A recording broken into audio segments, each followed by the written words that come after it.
Salve, minha gente! Nessa videoaula, a gente vai falar de algo bem importante, tanto para a lógica como para a retórica, que são as falácias.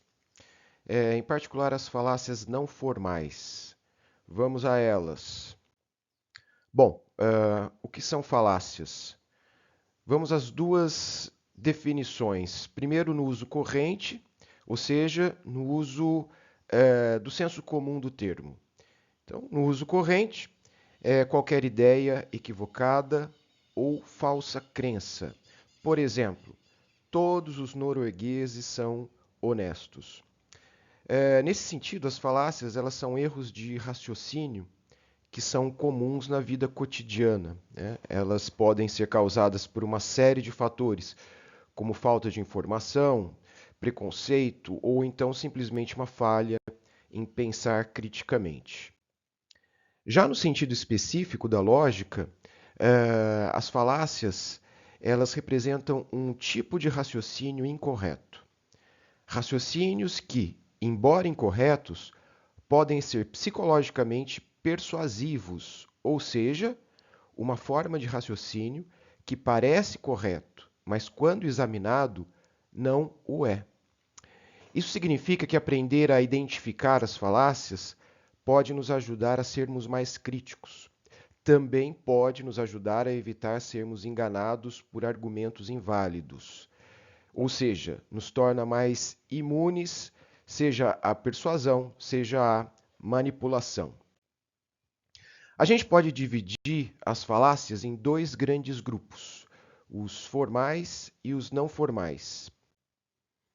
As falácias formais, o que são? São erros lógicos que ocorrem devido a problemas com a estrutura do argumento ou raciocínio. Ou seja, são erros de estrutura lógica e não com o conteúdo ou com as informações usadas no argumento.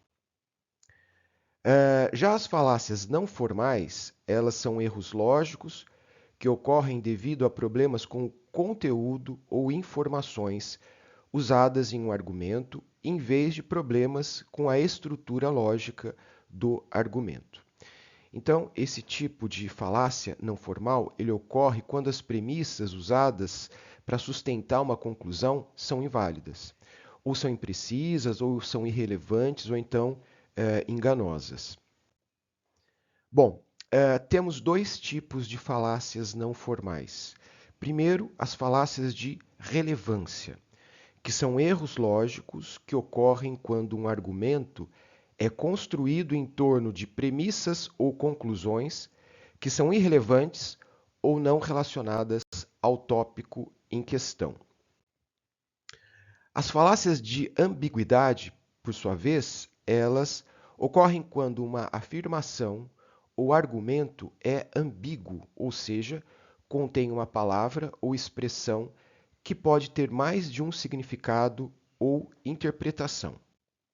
Bom, a gente vai tratar aqui apenas das falácias não formais, começando com as de relevância. A gente vai falar de 13 tipos de falácia não formal de relevância. O primeiro é o argumentum ad baculum, que é conhecido como recurso à força.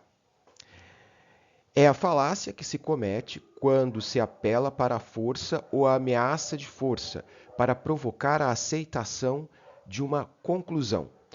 Ou seja, é um recurso a métodos não racionais de intimidação. Então, um exemplo. Imagine essa argumentação em um diálogo. Alguém diz: "Você tem que fazer o que eu digo, caso contrário, será demitido." Nesse outro caso, você deve concordar comigo, porque se não concordar, vou fazer sua vida um inferno. Em ambos esses casos, a gente vê uma ameaça, uma coerção. Ou seja, eu tento impor uma ideia por meio da força e não por meio de um raciocínio válido. Argumentum ad hominem, que é conhecido como argumento ofensivo. Literalmente traduzida, essa falácia por argumento dirigido contra o homem. É cometida quando, em vez de tentar refutar a verdade do que se afirma, se ataca o sujeito que fez a afirmação. Então, é falaz porque o caráter pessoal, né, de um indivíduo é irrelevante para determinar a verdade ou falsidade do que essa pessoa diz, ou a correção ou incorreção de seu raciocínio. Imagine esse diálogo. Creio que a vacinação é muito importante. E alguém diz: você não sabe nada sobre o assunto porque não é médico. Isso significa que se está atacando a pessoa e não discutindo a sua argumentação. Argumentum ad hominem circunstancial. Vamos ver a definição. Ocorre quando um argumento é rejeitado ou desconsiderado com base em circunstâncias externas ou características pessoais do indivíduo que o apresenta. Então, em vez de ser avaliado com base na sua validade lógica ou evidências objetivas, eu apelo, portanto, para essas características que são características circunstanciais. Vamos a um exemplo. Imagine esse diálogo. O aquecimento global é uma preocupação importante, alguém diz, e a outra pessoa retruca. Você é um ativista ambiental. Então, essa falácia ela ocorre quando alguém ataca a imparcialidade do argumentador, acusando ele de ser tendencioso, em virtude de alguma circunstância pessoal. Essa circunstância ela pode ser um cargo que a pessoa ocupa, a profissão, uma crença religiosa ou qualquer outra característica pessoal, portanto. Argumentum ad ignorantiam, que é o argumento pela ignorância. Ele ocorre quando alguém argumenta que uma afirmação é verdadeira porque não há evidências contrárias ou que é falsa porque não há evidências a favor. Vamos lá para um exemplo.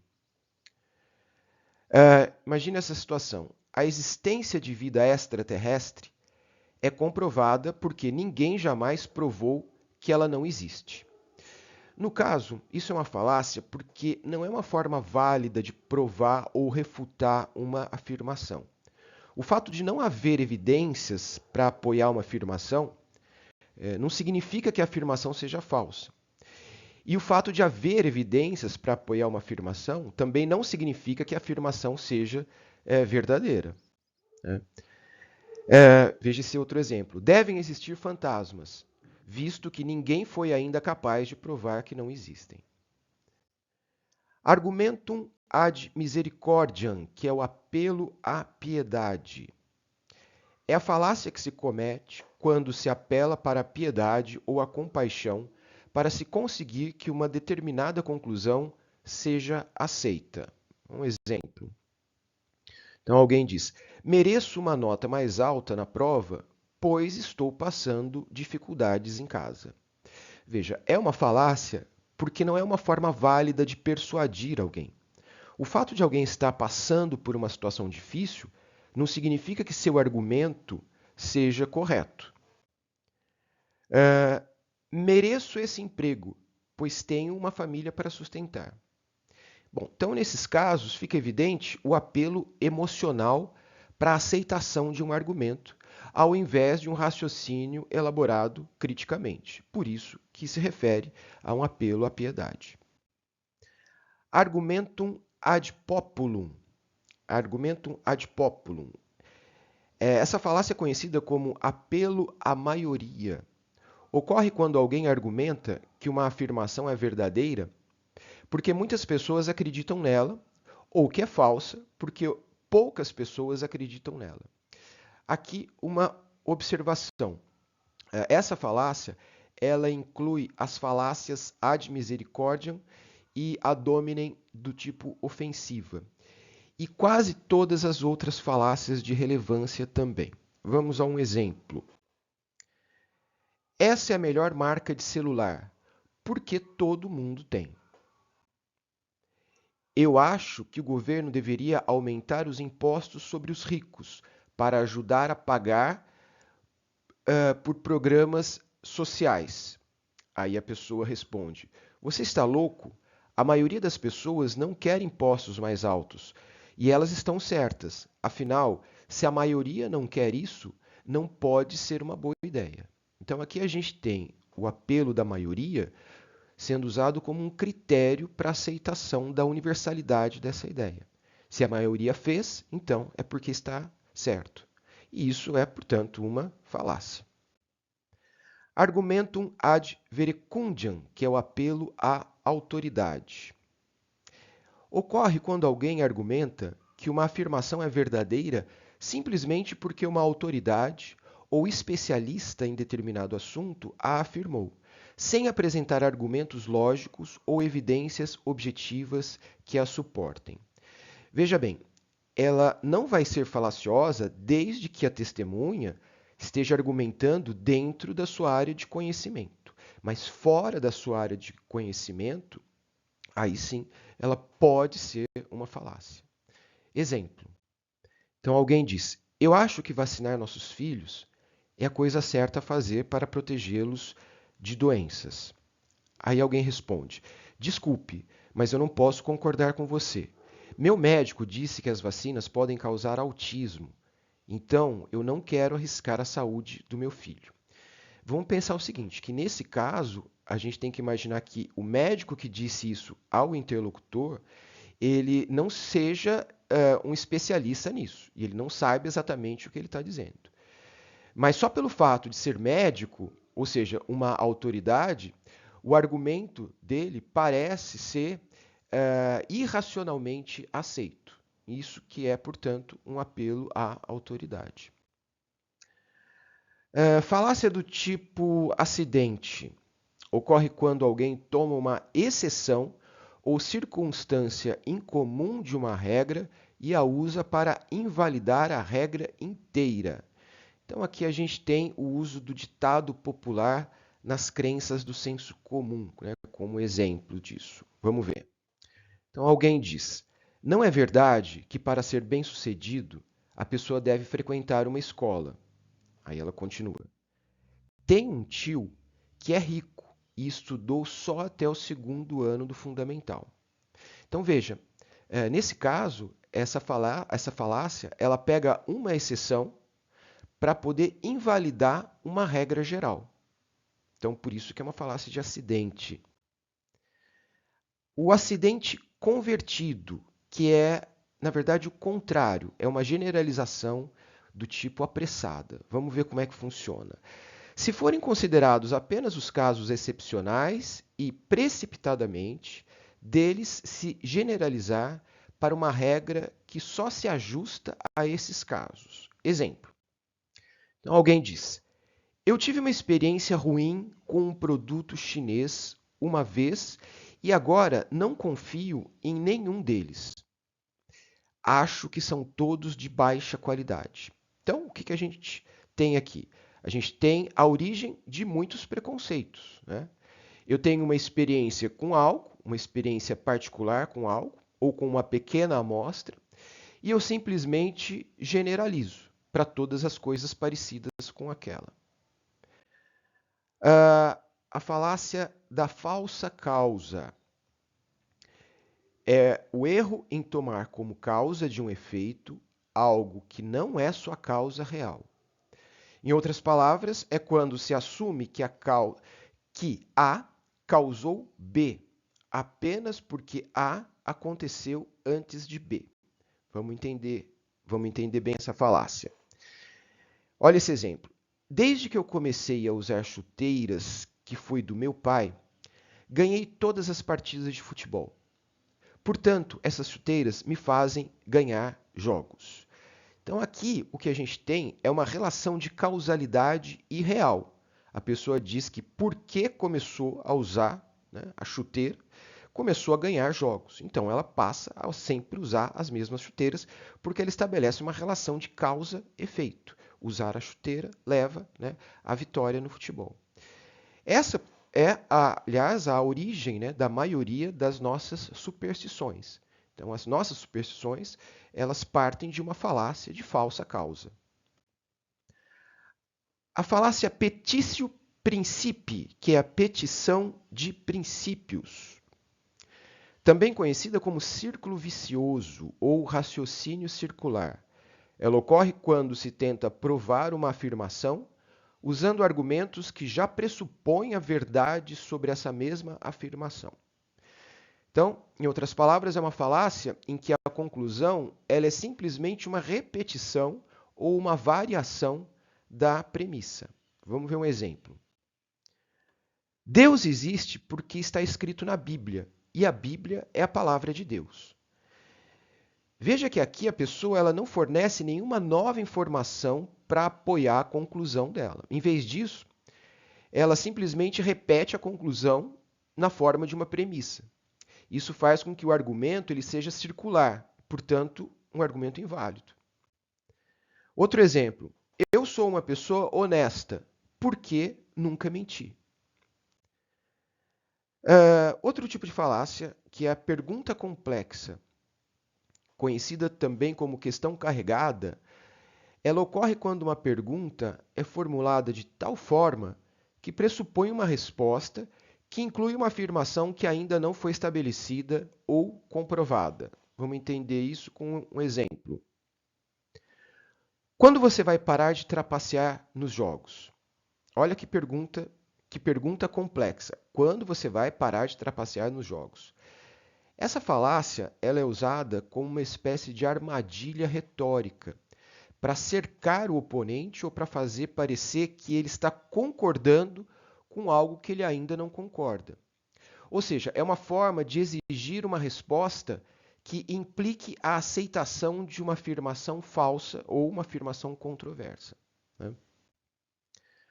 A falácia ignoratio elenchi, que é a conclusão irrelevante. Ela ocorre quando alguém apresenta uma resposta ou argumento que não aborda ou não responde diretamente à pergunta ou questão original. Então, vamos a um exemplo. Por que você traiu sua namorada? E alguém responde, você nunca confia em mim. Então fica bastante claro que o interlocutor aqui ele está se desviando do assunto original para exatamente evitar responder a uma pergunta. E isso, portanto, é um discurso falacioso. Né? Bom, agora vamos falar então das falácias não formais de ambiguidade. O primeiro tipo dessas falácias é o de equívoco. Então, ocorre quando a mesma palavra ou expressão é usada com significados diferentes em um argumento. Veja o exemplo. As crianças são pequenas. João é uma criança, portanto, ele é pequeno. Nesse caso, a palavra pequeno ela é usada com dois significados diferentes. Né? No primeiro caso, pequeno se refere à idade, enquanto no segundo ele se refere à altura. Falácia de ambiguidade do tipo anfibologia. Ocorre quando a estrutura gramatical de uma sentença é ambígua, permitindo que ela seja interpretada de várias maneiras. Então, um exemplo. O professor disse que o aluno não estudou o suficiente. Bom, isso significa que o aluno não estudou por tempo suficiente, mas também pode significar que o aluno não estudou, né, não estudou suficientemente a matéria. Então, é um termo, portanto, ambíguo. Argumento baseado em palavras que soam parecidas. Então, ocorre quando palavras que soam parecidas são usadas para confundir o argumento. Então, um exemplo. Alguém poderia argumentar que homofobia significa medo de homens, com base na semelhança das palavras homofobia e fobia. Quando, na verdade, homofobia se refere à aversão, discriminação, rejeição ou até mesmo violência contra pessoas homossexuais. Argumento baseado em dupla negação. Ocorre quando duas negações são usadas em uma frase, tornando o sentido confuso ou ambíguo. Veja essa frase. Não é impossível que eu não concorde com você. Ao invés da pessoa dizer, eu posso discordar de você. Então veja que é uma forma de você confundir o seu interlocutor usando duplas negações que, na verdade, correspondem a uma afirmação. Bom, essa foi então uma seleção, né, dos principais tipos de falácia. A gente fica por aqui. Bons estudos e até mais.